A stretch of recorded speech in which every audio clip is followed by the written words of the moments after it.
I'm not saying I died, but I was pretty close to it. I grew up a sick child. Hospital runs were familiar.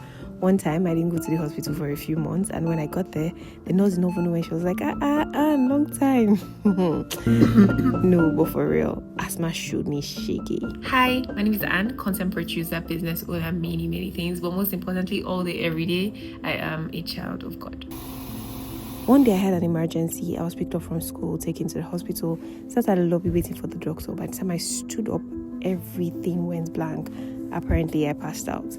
I can't even remember how long it was for, but I remember that when I gained consciousness, it was like an out-of-body experience. I could only hear my mom and my godmom shouting my name and praying or something. That was the day it dawned on me that this thing can kill me. And I loathed it. I hated how things could go from 0 to 100. You can be outside and the next thing, small dust or tear gas. I mean, it can even be somebody's perfume, and the next thing you find yourself in between life and death. I hated that there were 1,000,001 things I wasn't allowed to do. I didn't cook, I couldn't do sports, I had a long list of allergies and triggers. I laughed so much one time, I had a scary attack. I hated the stigma. I rarely ever carried my inhalers. In secondary school, my friend Ogona would always have an inhaler in her purse because of me.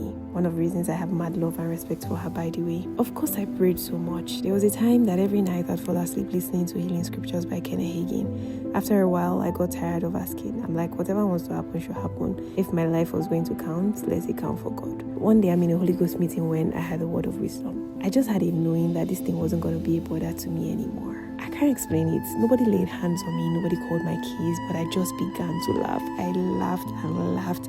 I danced, I was screaming, I ran all over the hall.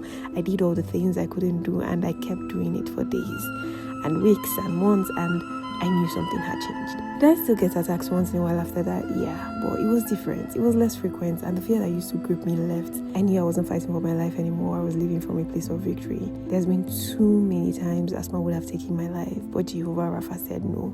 He kept me, and he still keeps me. He says nothing will pluck me from his hands. This is episode 2 of Why I Know They Carry Jesus Play. Peace.